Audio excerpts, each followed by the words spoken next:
अस्सलाम वालेकुम, मैं हूं डॉक्टर फ़िज़ा खान और मैं हूं पाकिस्तान। नाज़रीन, खैबर पख्तूनख्वा में सोहेल अफरीदी की बतौर वज़ीर आला तकरूरी तहरीक इंसाफ के लिए गोया नई सुबह की किरण बनकर उभरी है। वो जमात जो गुज़िश्ता 2 बरसों से इक़्तिदार की वादी से वीराने तक का सफ़र तय कर चुकी थी, अब एक बार फिर हौसले, अज़म और उम्मीद के चिराग रोशन करने की कोशिश कर रही है। क़यादत की तब्दीली हमेशा एक इनकलाब तवक्कुआत का पेश खैमा होती है। पीटीआई कारकुनों को ये लगता है कि शायद अब वो दरवाज़ा खुल जाए जिसके लिए तहरीक इंसाफ हर हरबा ऑलरेडी आजमा चुकी है। सोहेल अफरीदी के लिए ये मनसब किसी इम्तिहान से कम नहीं है, क्योंकि जहां ये उरूज हौसला अफजा अलामत है, वहीं पे नए तूफान को भी जन्म देता है। वज़ीर आला KPK ने काबीना की तश्कील को बानी पीटीआई की मंजूरी से मशरूत कर दिया, जिस पर हुकूमत की जानिब से तनकीद की जा रही है। सोहेल अफरीदी के सामने पहला और सबसे बड़ा चैलेंज अपने रहनुमा इमरान खान की रिहाई का है।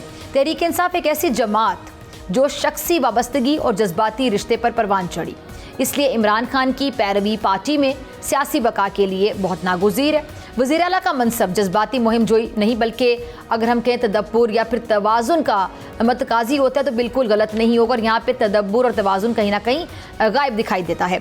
सूबाई सरबराह होने के नाते सोहेल अफरीदी को अब एक नहायत बारीक लकीर पर चलना होगा। एक जानिब आइनी जिम्मेदारियाँ, इदारा जाती नज़्म और इसके साथ साथ हुकूमती जो वक़ार है, और दूसरी जानिब सियासी वाबस्तगी, वफादारी और अवामी दबाव।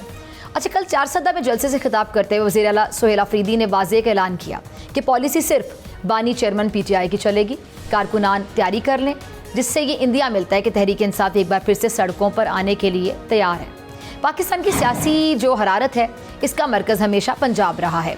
KPK की तहरीक जब तक पंजाब के दिल में गूंज पैदा नहीं करेगी, वो कौमी सतह पर असरअंदाज नहीं होने वाली, और यही सोहेल अफरीदी के लिए असल इम्तिहान होगा। अच्छा, नए वज़ीर आला के लिए एक दूसरा चैलेंज क्या होगा? खैबर पख्तूनख्वा का देरीना ज़ख्म है दहशतगर्दी और बढ़ती हुई इंतहा पसंदी।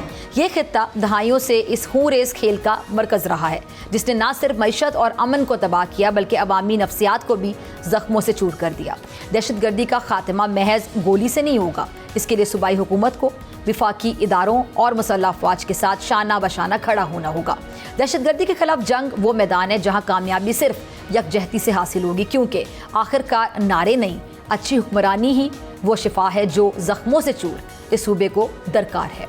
क्या सोहेल अफरीदी अपने रहनुमा की वफादारी और रियासत की जिम्मेदारी के दरमियान तवाज़ुन कायम रख पाएंगे?